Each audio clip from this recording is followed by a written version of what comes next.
¿qué tal? ¿Cómo les va? Soy Andrés Oppenheimer. Gracias por estar con nosotros. El tema de la semana, la crisis de Venezuela, el conflicto diplomático internacional por el reconocimiento a los dos hombres, porque son dos, que se consideran presidentes legítimos de Venezuela, y la posibilidad de que si esto se sigue agravando, esta crisis podría aumentar el éxodo de venezolanos a todos los países de América Latina y a Estados Unidos. Hoy vamos a tener con nosotros a la figura central del momento, el presidente de la Asamblea Nacional de Venezuela, Juan Guaidó, el hombre que días atrás se proclamó presidente encargado de Venezuela en virtud del artículo 233 de la Constitución venezolana y que fue reconocido como presidente legítimo del país por Estados Unidos, Brasil, Argentina, Colombia, Chile, Francia, varios otros países europeos, mientras que México, Bolivia, Cuba, Nicaragua, Rusia, China, Irán seguían apoyando al régimen de Nicolás Maduro. El mundo partido. La entrevista con Guaidó no fue fácil. La hicimos poco antes de su juramentación, pocas horas después de que el Tribunal Supremo de Justicia, que responde a Maduro, declarara nula su presidencia del Parlamento. Les cuento, nuestro camarógrafo fue a la entrevista a la hora que habíamos convenido en su oficina, en la oficina de Guaidó, en la Asamblea Nacional, pero al poco rato surgieron versiones de que Guaidó iba a ser arrestado de un momento a otro porque el Tribunal Supremo de Justicia de Maduro acababa de hacer ese pronunciamiento y no acudió a la entrevista. Al poco rato tuvimos que hacerla por vía telefónica desde un lugar no revelado de Caracas. Le preguntamos a Guaidó, entre otras cosas, cuáles serían sus primeras medidas si se juramentaba como presidente, cosa que pasó 2 días después, si pensaba asilarse en una embajada y dirigir un gobierno alternativo desde allí. Y le pedimos también que nos contara sobre su vida. El respaldo de la comunidad internacional ha sido importante. Yo creo que hay algunos elementos que a petición del Parlamento, por ejemplo, autorizar la ayuda humanitaria, a petición del Parlamento Nacional, el elevar la presión a través de las sanciones a personas, a funcionarios corruptos y violadores de derechos humanos. También el entendimiento del proceso de acompañamiento al restablecimiento de la democracia. También no prestarse para falsos diálogos o mediaciones, sino para buscar soluciones políticas al conflicto, que es distinto. En el momento que estamos grabando este programa, la cúpula militar venezolana seguía respaldando a Maduro y no sabemos cuál va a ser la situación cuando salgamos al aire, porque, como les decía recién, este programa es pregrabado. Pero vamos a escuchar lo que nos dijo Guaidó y luego lo vamos a analizar con nuestros invitados. Desde Washington nos va a acompañar el coordinador del grupo de trabajo de la OEA, de la Organización de Estados Americanos, sobre la migración venezolana, David Smolansky. Smolansky fue el alcalde del Altillo en Venezuela y es dirigente opositor, por cierto, del mismo partido que Juan Guaidó. Y le vamos a preguntar también sobre las posibilidades, lo que nos dijo el secretario general de la OEA, Luis Almagro, recientemente en este programa, de que el éxodo venezolano podría llegar a 10 millones de personas en los próximos 4 años. Y en nuestros estudios vamos a tener a la doctora Vilma Petrach, profesora de Relaciones Internacionales del Miami-Dade College, que sigue muy, pero muy de cerca la situación en Venezuela. Pero antes de ir a la entrevista que le hicimos a Guaidó, vamos a hablar con la vicepresidenta de Colombia, Marta Lucía Ramírez. Colombia, como ustedes saben, es el país más directamente afectado por la crisis de Venezuela, porque ya se han cruzado a Colombia más de 1 millón de venezolanos y siguen cruzando la frontera miles de venezolanos todos los días. La vicepresidenta Ramírez tiene entre sus funciones monitorear varios aspectos de la crisis venezolana. Vamos a Bogotá. Vicepresidenta Ramírez, muchas gracias por estar con nosotros. Vicepresidenta, Colombia ya ha reconocido oficialmente a Guaidó como presidente interino. El presidente Duque lo dijo en Davos. Ya es una posición tomada. ¿Cómo sigue esto ahora? ¿Cómo piensa Colombia que tendría que resolverse esta situación? Bueno, pues Andrés, muchísimas gracias por esta invitación. Efectivamente, Colombia, al igual que Argentina, Brasil, Canadá, Chile, tantos otros países, Panamá, Perú, ha reconocido el régimen, la transición que hay realmente en Venezuela y ha reconocido que el régimen anterior pues ha cesado funciones el mismo día 10 de enero, que de acuerdo con la Constitución de Venezuela, el artículo 233, es el presidente de la Asamblea quien legítimamente debe hoy ocupar la presidencia de Venezuela para llevar, como dice la Constitución, hacia una elección democrática. Lo que sigue debe ser ahora realmente que este gobierno nuevo en Venezuela, en cabeza de Juan Guaidó, pues tome las decisiones, señalar sus embajadores, nombrar sus embajadores ante los diferentes países y, como lo ha anunciado él también, dar instrucciones a todas las organismos multilaterales, a toda la banca internacional, que cualquier transacción económica que comprometa al Estado de Venezuela solamente se puede hacer con el gobierno legítimamente representado hoy en cabeza de él, porque sabemos obviamente la destrucción de capital que ha habido en Venezuela durante todos estos últimos años en manos del régimen anterior, el régimen de Maduro. Vicepresidenta, estamos pregrabando este programa, no sabemos qué va a ocurrir en el momento en que salgamos al aire. ¿Qué pasa si arrestan a Guaidó?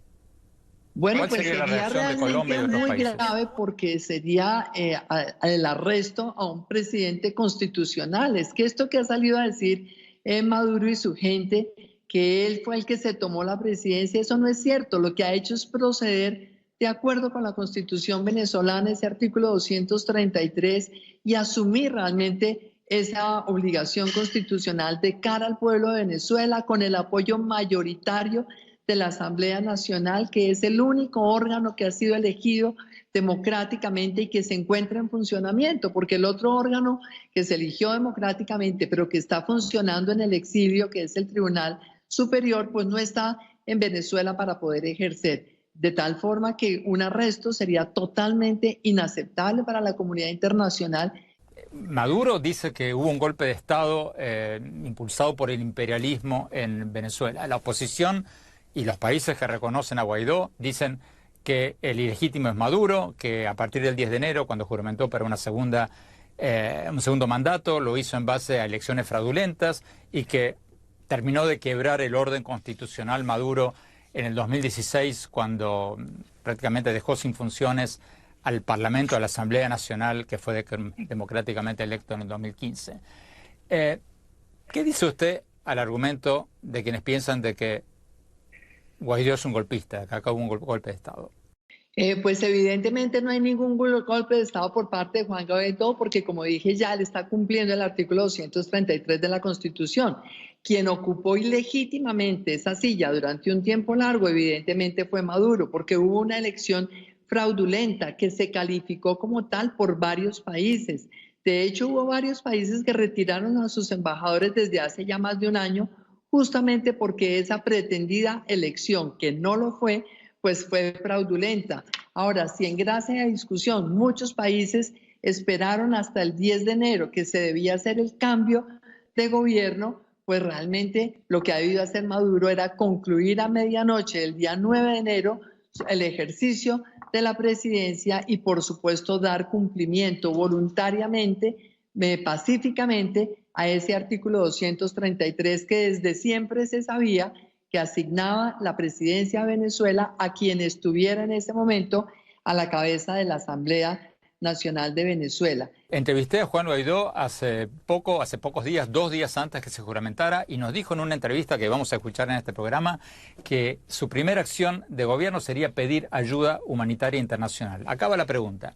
Si Guaidó pide oficialmente a los países amigos que manden alimentos y medicinas a la frontera de Colombia, a la frontera de Brasil, por ejemplo, ¿apoyaría Colombia eso en caso de que Maduro se siga oponiendo a dejar entrar ayuda al país por pensar que no existe una crisis humanitaria en Venezuela? Por supuesto que lo apoyaría a Colombia. Andrés, entre otras cosas, Colombia ha atendido como una emergencia humanitaria la situación de los venezolanos. Tenemos 1.200.000 venezolanos que han llegado a Colombia en los últimos 18 meses. Esto significa para el Estado colombiano un costo cercano a 150 millones de dólares en un periodo de tiempo muy corto, pero por supuesto lo más urgente es que la ayuda humanitaria pueda ingresar a Venezuela. Esto se ha intentado muchas veces durante los últimos 2 años y siempre la ha rechazado Maduro y ese régimen criminal que hay allí. Entonces, por eso es tan importante que la Guardia Nacional, las fuerzas militares, toda la fuerza pública en Venezuela realmente acoja este cambio de presidencia, respete hoy como comandante en jefe a Juan Guaidó y sobre todo que la Guardia Nacional y las fuerzas militares abran las puertas de Venezuela para la llegada de esta ayuda humanitaria. Es totalmente criminal ver morir niños, ancianos, mujeres que están a punto de dar a luz por la carencia de las medicinas básicas. Es que esto de verdad se puede calificar como un punto de genocidio, porque está pretendiendo acabar con toda la capacidad que tiene el pueblo venezolano de rechazar ese régimen que por fortuna cesó con la llegada de Juan Guaidó, representante legítimo de la Asamblea y por lo tanto presidente constitucional de los venezolanos, para que haga pronto esa transición democrática y llame a elecciones en Venezuela. Finalmente, vicepresidenta, antes de ir a la entrevista con Juan Guaidó, quería preguntarle sobre el conflicto diplomático entre su país, entre Colombia y Cuba. Su gobierno, el presidente Duque, está exigiendo que Cuba entregue a los 10 integrantes del ELN, del Ejército de Liberación Nacional, que están en Cuba para las negociaciones de paz con Colombia. Ustedes dicen que Cuba tiene que entregarlos porque el ELN se atribuyó el ataque con un coche bomba en Bogotá el 14 de enero, en que hubo 20 muertos y 68 heridos. Pero Cuba dice que no puede entregarlos porque el ataque no se planeó en territorio cubano, y el ELN también dijo que los integrantes del ELN en Cuba no sabían nada de ese ataque. ¿Ustedes tienen pruebas concretas de que ese ataque fue planeado por el ELN en Cuba? Querido Andrés, lo primero es reconocer que el ELN es una organización calificada como organización terrorista por buena parte también de la comunidad internacional. Segundo, las pruebas que tiene el Estado colombiano, la Fiscalía, la Fuerza Pública, son plenas, prueba plena sobre quiénes fueron los autores materiales del atentado. Tercero, el reconocimiento que hace el propio ELN. Ellos, como organización, reconocen la responsabilidad sobre el atentado.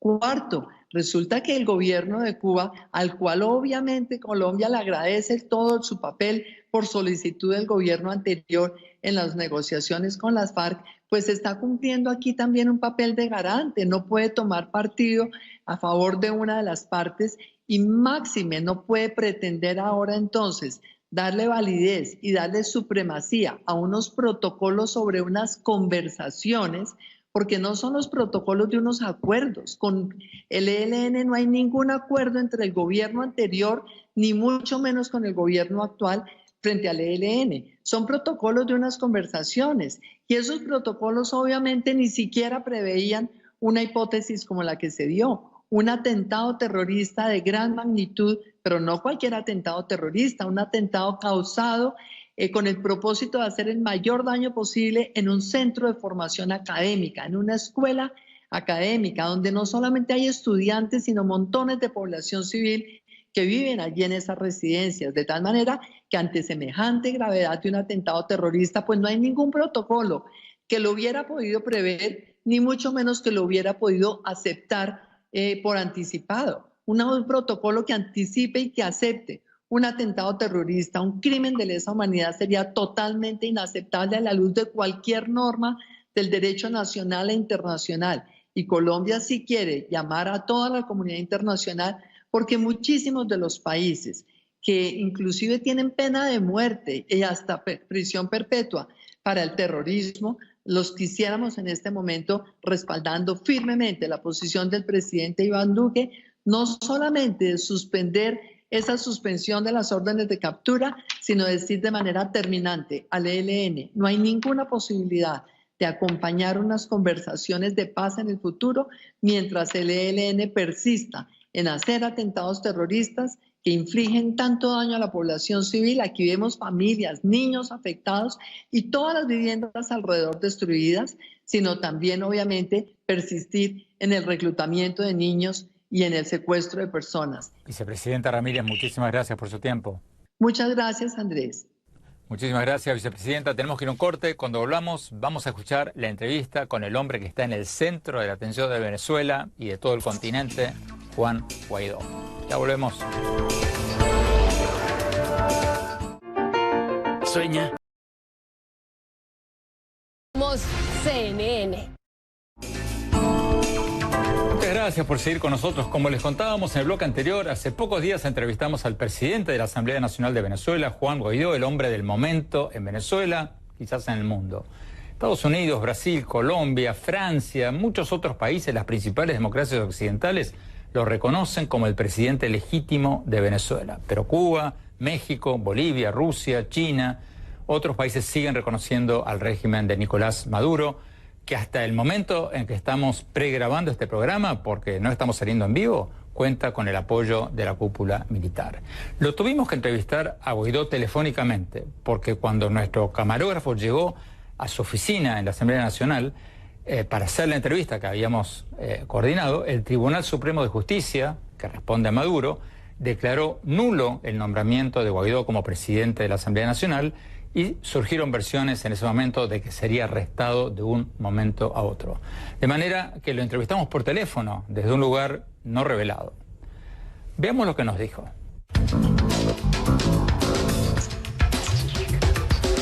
Presidente de la Asamblea Nacional de Venezuela, muchas gracias por estar con nosotros. Sabemos que son horas muy agitadas para ustedes, para toda Venezuela. Empecemos con lo más candente. El Tribunal Supremo de Justicia, que controla el régimen de Nicolás Maduro, declaró nula la Junta Parlamentaria que usted preside, que declaró usurpador a Maduro. ¿Cómo va a evitar usted que lo arresten por presunto desacato? Nada nuevo bajo el sol. El régimen de Maduro está acostumbrado a perseguir, como lo hizo con Leopoldo López, Julio Borges, Freddy Guevara, Fernando Albán, asesinados políticamente. Ellos hoy tienen el monopolio de la violencia y de la fuerza, pero no tienen ni la razón ni la Constitución de su lado. Nosotros seguiremos ejerciendo nuestras funciones, nosotros vamos a seguir ejerciendo la mayoría que nos otorgó el pueblo de Venezuela. Pero si lo arrestan, ¿qué pasa? ¿Cómo sigue este proceso? Bueno, lo hemos dicho, esto no es una causa de una persona. Hoy me toca la responsabilidad de dirigir el Parlamento Nacional, asumir funciones que nos da nuestra Constitución, y ahí hay una ruta muy clara planteada, que tiene que ver con calle, que tiene que ver con hablarle claramente tanto al chavismo disidente como a los militares, y que se divide en tres: el cese de la usurpación, lograr el gobierno de transición y las elecciones libres. ¿Qué opciones tienes? ¿Asilarte en una embajada?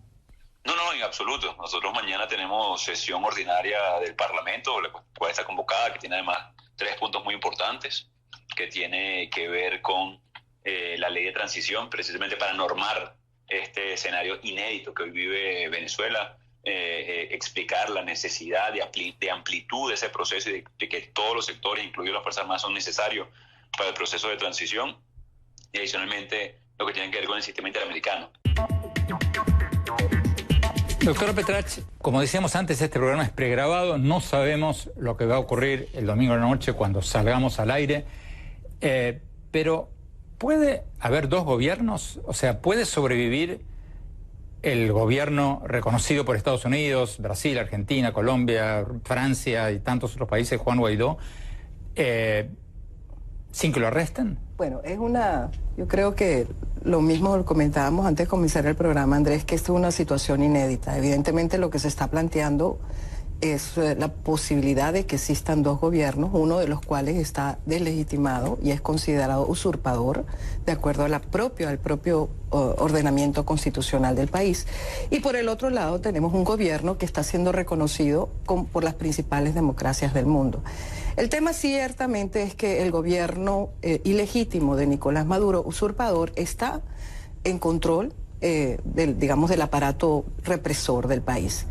Y evidentemente ya se vio con las muertes que han habido, la cantidad de gente, más de 70 personas presas, hasta el momento en que estamos hablando, más de 7, 8 personas asesinadas.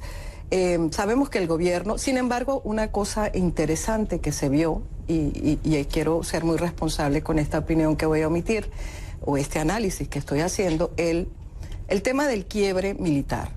Y yo creo que ya se está planteando que el gobierno está perdiendo el control de ese monopolio legítimo. ¿Qué evidencias hay de eso? Bueno, ayer, por ejemplo, estamos hablando del 23 de enero, por supuesto esto está grabándose, se produjo situaciones en las cuales efectivos militares decidieron marchar con la población o policiales decidieron no arremeter contra la población. De manera que ya hemos visto cierto rompimiento de filas en ese sentido. También se han dado, Andrés, durante varios meses. Ya vimos el pronunciamiento en Cotiza, pero también de la Guardia Nacional, efectivos de la Guardia Nacional, pero también se dice con mucha contundencia que efectivos medios y bajos de las Fuerzas Armadas han venido desertando masivamente, lo cual quiere decir que la Fuerza Armada está en un proceso interno de presión muy fuerte y también de ruptura, si se quiere, de las líneas de mando y de la capacidad de acción frente a un proceso que parece que se ha desbordado, no solamente, Andrés, porque está la parte opositora que hemos conocido hasta ahora en la calle, sino también porque el pueblo chavista se ha anexado a esa lucha y está en un proceso de resistencia frente a un régimen que literalmente está matando de hambre a la población. Vamos a Washington. Sí. David Smolansky en Washington. David, tú escuchaste, Juan Guaidó nos decía recién en la entrevista que le hicimos que no piensa asilarse a una embajada. No sabemos qué va a ocurrir en las próximas horas. Este programa, lo repetimos una vez más, grabado. Pero, ¿cómo puede evitar ser arrestado por las fuerzas de Maduro si no se asila en una embajada? Y la segunda pregunta, si se asila en una embajada, ¿se animaría Maduro a irrumpir en una embajada?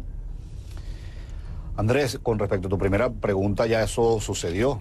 Juan Guaidó estuvo o intentó ser detenido por los cuerpos de seguridad el domingo 13 de enero y los mismos cuerpos de seguridad desobedecieron la orden de Nicolás Maduro. Y desobedecieron la orden de Nicolás Maduro porque su principal valor es la obediencia, y a quien hoy obedecen es al nuevo comandante en jefe de la Fuerza Armada Nacional, jefe de Estado y presidente encargado de Venezuela, que es Juan Guaidó. Yo más bien creo que en la Fuerza Armada se está dando un proceso paulatino, progresivo, donde los distintos componentes de la Fuerza Armada Nacional, Guardia, Ejército, Aviación y Marina, van a ir dejando aislado a Nicolás Maduro y van a ir obedeciendo a Juan Guaidó, que es el presidente encargado de nuestro país, que es quien respalda a la inmensa mayoría de los venezolanos y además tiene el respaldo de la mayoría de las democracias del mundo. Entonces, él ha estado bajo una situación de riesgo desde que se decidió a ser presidente de la Asamblea Nacional el pasado 5 de enero, y desde ese entonces, pues él se ha mantenido en las calles, ha venido actuando como un jefe de Estado, ya se juramentó esta semana como presidente encargado, y no solamente los ojos de Venezuela, sino el mundo están sobre él. Tenemos que ir a un corte. Cuando hablamos, vamos a ver lo que nos dijo Juan Guaidó en esta entrevista telefónica que le hice sobre una posible mediación internacional que están proponiendo algunos países europeos, concretamente España. No se vayan, ya volvemos.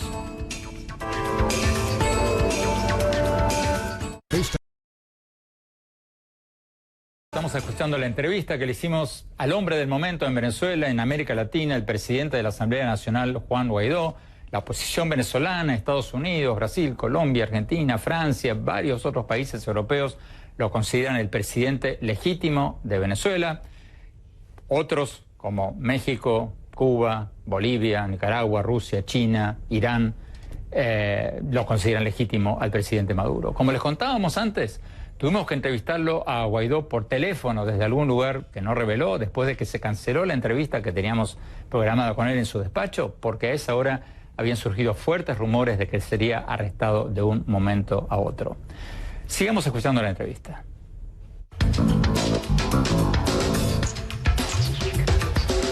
Pero hay un peligro concreto de que ordenen tu arresto tras esta decisión del Tribunal Supremo de Justicia oficialista. ¿Qué crees que debería hacer la comunidad internacional en estos momentos? Mire, yo creo que el respaldo de la comunidad internacional ha sido importante. Yo creo que hay algunos elementos que a petición del Parlamento, por ejemplo, autorizar la ayuda humanitaria, a petición del Parlamento Nacional, el elevar la presión a través de las sanciones a personas, a funcionarios corruptos y violadores de derechos humanos. También el entendimiento del proceso de acompañamiento al restablecimiento de la democracia. También no prestarse para falsos diálogos o mediaciones, sino para buscar soluciones políticas al conflicto, que es distinto. Voy a poner un ejemplo puntual. Grupo de contacto para un diálogo en Venezuela es distinto al grupo de contacto para una salida política a la crisis venezolana. No podemos confundir el medio con el fin. El objetivo es una solución política, el objetivo es generar una transición a la democracia en Venezuela. No es el objetivo de una negociación. Entonces, la comunidad internacional debe estar muy clara con esto y no prestarse para que un régimen que viola derechos humanos, que persigue, que reprime, que secuestra poderes, tenga margen para burlarse de la comunidad internacional, como ya lo hicieron en el caso Dominicana, como del pueblo de Venezuela. Cuando usted habla del grupo de contacto, a ver, para que todos lo entendamos, ¿está hablando de la propuesta de España para que un grupo integrado por el Grupo de Lima, Estados Unidos, Rusia, China y Cuba le busquen una solución política al problema venezolano? ¿Está hablando de eso? Sí, eso es parte de las propuestas que están en mesa hoy por parte de la comunidad internacional. Sí, siempre se tiene la claridad de que el objetivo es una solución política a la crisis, al conflicto social, humanitario y político que vive Venezuela, es distinto a que el objetivo sea un medio en sí mismo. Vamos a Washington. David Smolansky, ayúdame a interpretar lo que nos acaba de decir Juan Guaidó. ¿Está en contra de un grupo de contacto, decía él? Porque, si lo entendí bien, ¿esa es una vía que ya se ha intentado y fracasó? ¿O cuáles son los fundamentos? La única negociación que es posible hoy en Venezuela, Andrés, es que Nicolás Maduro abandone Miraflores. Ya se ha comprobado en reiteradas ocasiones que el diálogo que ha utilizado el régimen es para ganar tiempo, para dividir a quienes ya hoy somos gobierno, para desmoralizar a la gente y para desmovilizar a un pueblo que hoy está en las calles. Ya eso ocurrió en el 2016 cuando se burlaron del Vaticano, ya eso ocurrió en 2017 con aquel diálogo nefasto en República Dominicana, y posiblemente están buscando eso mismo ahora este año. Pero estamos muy claros que esa vía definitivamente lo que hace es colocarle oxígeno a un dictador que hoy está literalmente atrincherado en el Palacio de Miraflores. Maduro hoy no puede.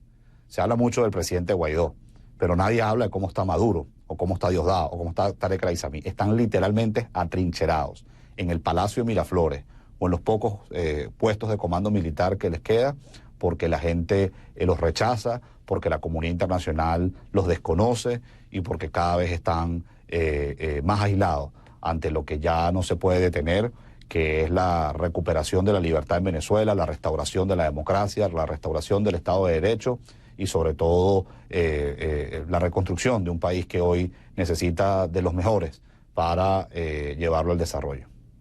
Tenemos que ir a un corte, ya volvemos, seguimos con Guaidó, seguimos con nuestros invitados.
Hoy más que nunca es vital estar bien informado. En Panorama Mundial te mostramos las noticias internacionales más importantes del día. Un amplio contenido de los grandes temas del momento. Panorama Mundial, de lunes a viernes, en CNN.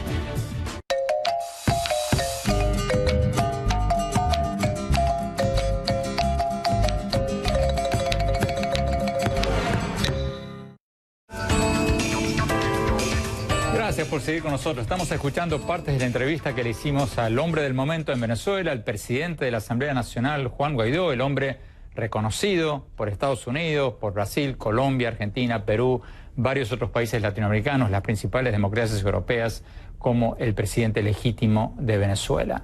Este programa es pregrabado, estamos saliendo horas antes de que salga al aire. No sabemos cuál es la situación actual de Juan Guaidó, pero hablamos con él hace pocos días y bueno, vamos a seguir escuchando lo que nos dijo.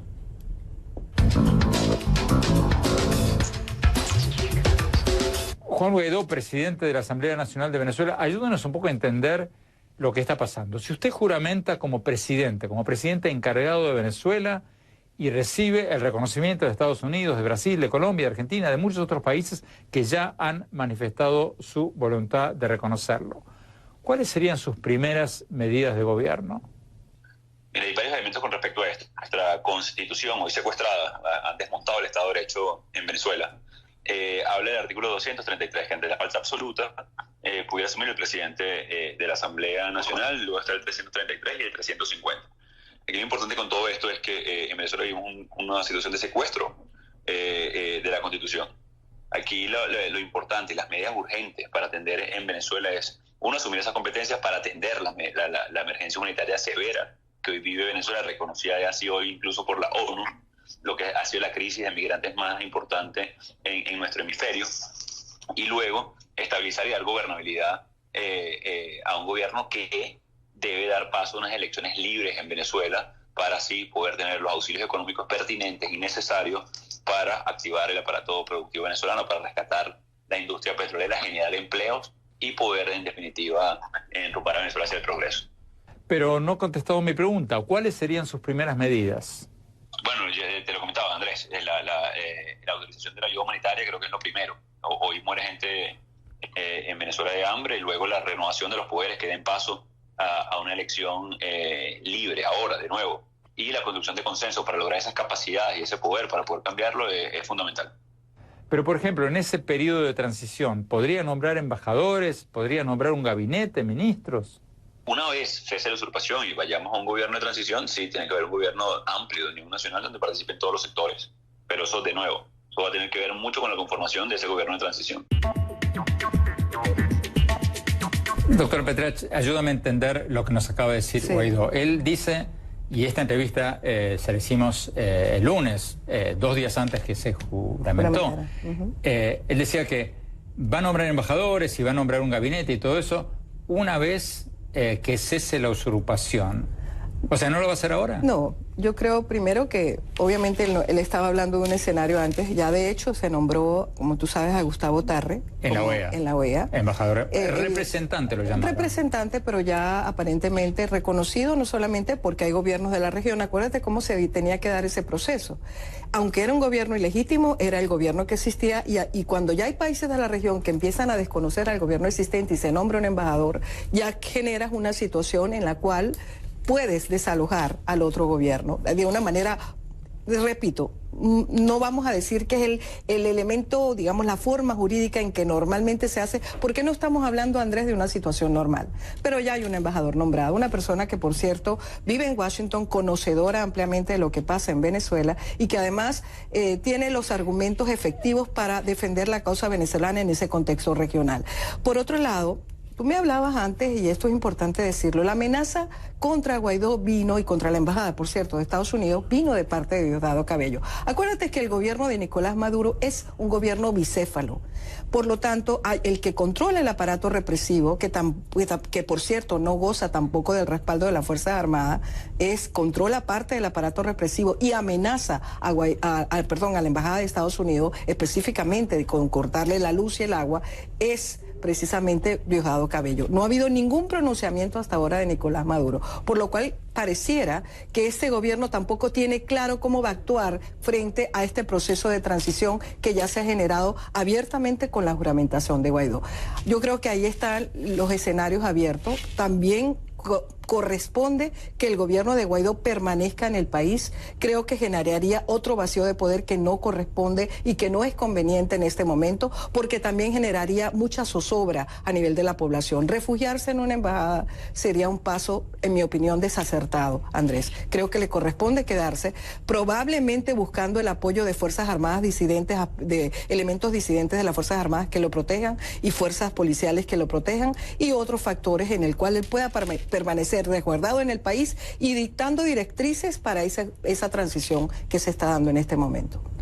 Tenemos que ir a un corte, ya volvemos, ya seguimos. Pues más a...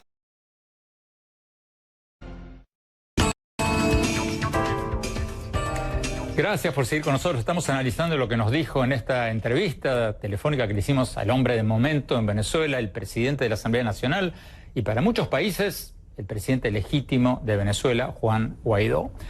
Vamos a Washington. David Smolansky. David, en la entrevista que le hicimos, Guaidó nos dijo que una de sus primeras prioridades, o su primera prioridad, dijo, va a ser pedir ayuda humanitaria internacional. Tú eres el encargado de estos esfuerzos en la OEA.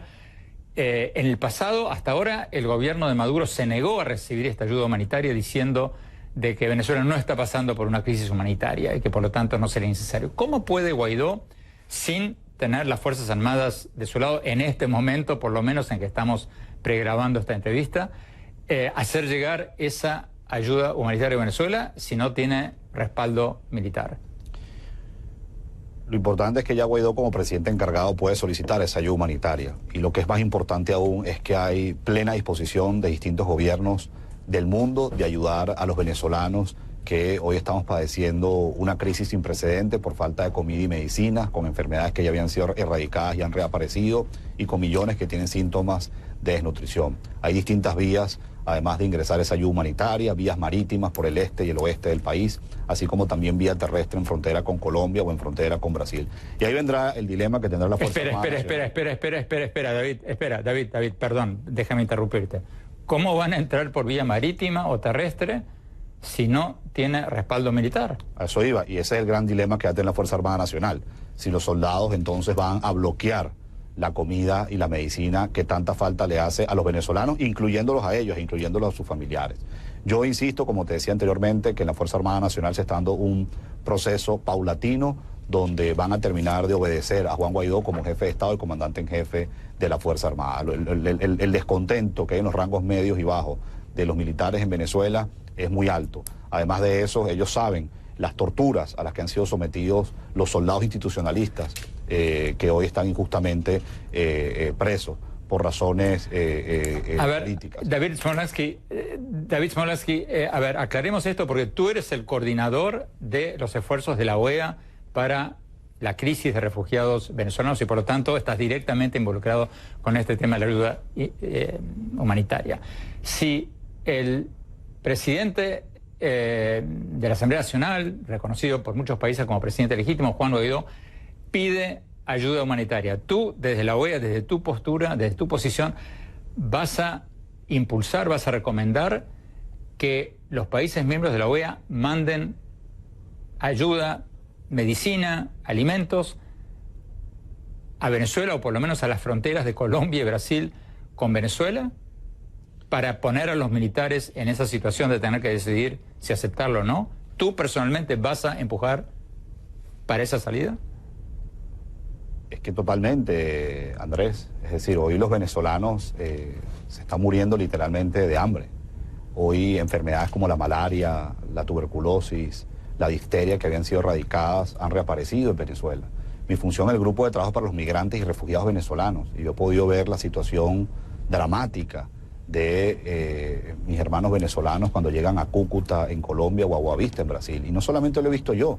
Hace 2 meses visitamos la frontera con otros 17 embajadores de la Organización de Estados Americanos. Entonces acá lo que se quiere dar es una asistencia netamente humanitaria para empezar a resolver este problema que está dejando unas consecuencias inimaginables para la población y especialmente para los niños. Y no es algo que va más allá de la recomendación que yo pueda dar. Es algo que hay la disposición por parte de los distintos gobiernos de la región, a quien como venezolano, antes de que cualquier otra cosa, agradezco enormemente, no solo que ha habido ya muchos gobiernos que reconocen a Juan Guaidó como presidente encargado, desde Kosovo hasta Estados Unidos, desde Santa Lucía hasta Paraguay, sino además de eso están comprometidos con ayudar en esta ayuda humanitaria, están comprometidos con apoyar en la reconstrucción de Venezuela. Si a Venezuela le va bien a la región. ¿Eso significaría mandar alimentos a las fronteras con Venezuela o tratar de forzar la entrada de esa comida y de esos alimentos, de esos medicamentos? Mira, esos detalles logísticos y técnicos se está en discusión y eso es algo que en su momento se va a explicar con detalle. Pero lo importante acá es, en primer lugar, entender que una de las prioridades del presidente encargado de Venezuela, Juan Guaidó, es que haya asistencia humanitaria para los venezolanos. En segundo lugar, también es entender que hoy hay más de 20 gobiernos y esa lista seguirá incrementándose. Seguramente cuando se transmite este programa será más, que hoy reconocen a Juan Guaidó como presidente encargado de Venezuela y desconocen a Nicolás Maduro. Y en tercer lugar, que hay muchos gobiernos de la región que están dispuestos, por el drama que estamos padeciendo los venezolanos, a ayudar a que ingresen comida y medicinas al país. Y esos mismos gobiernos además lo están viviendo, porque han recibido a más de 3.300.000 venezolanos, donde han llegado en condición de desnutrición o han llegado con enfermedades. Entonces ellos más bien saben a ciencia cierta lo que estamos padeciendo y agradecemos ese apoyo que quieran dar. David Smolansky, muchísimas gracias. Vamos a un corte rápido y mi reflexión final sobre todo este tema. Ya volvemos. Esta noche.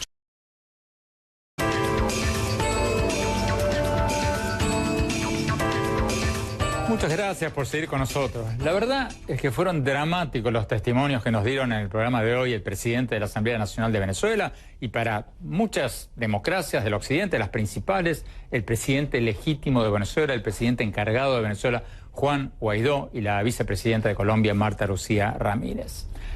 Mi reflexión sobre lo que escuchamos: no hay duda que la oposición venezolana logró recuperar el protagonismo y colocar al régimen de Nicolás Maduro a la defensiva, por lo menos por primera vez en más de un año, desde las protestas del 2017, que terminaron en 125, quizás muchos más muertos. Porque en días recientes los gobiernos de Estados Unidos, Francia, Brasil, Colombia, Argentina, casi todas las grandes democracias de Occidente tomaron el paso inusual de reconocer a Guaidó como el presidente legítimo de Venezuela. La razón que esgrimieron es simple, complicada y simple a la vez.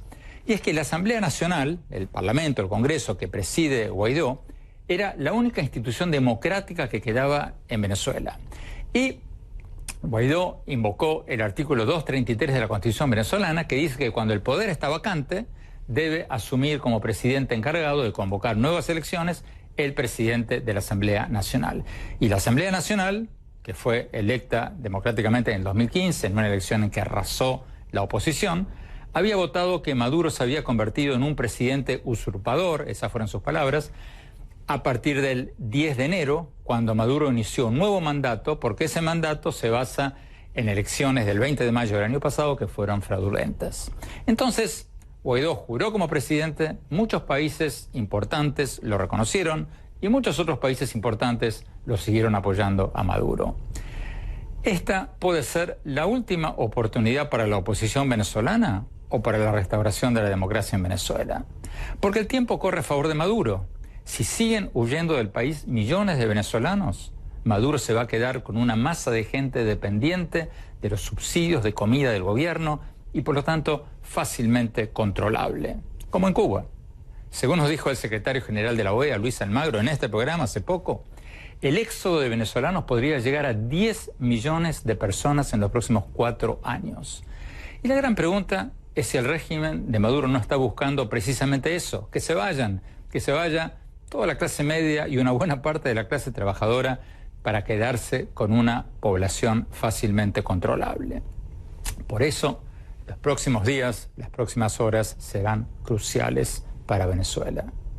Bueno, se nos acabó el tiempo. Gracias por habernos acompañado y los invito a visitarnos en mi blog, donde voy a hablar sobre todos estos temas hora a hora sobre Venezuela, en el sitio web andresopenheimer.com. Si se registran ahí, les vamos a mandar por email todas las semanas mis columnas del Miami Herald y nuestros más recientes programas. Les recuerdo la dirección es andresopenheimer.com y síganme también en Twitter, @OpenheimerA, en mi página de Facebook y ahora también en Instagram, en Andrés Oppenheimer Oficial. Gracias por habernos acompañado. Hasta la semana próxima.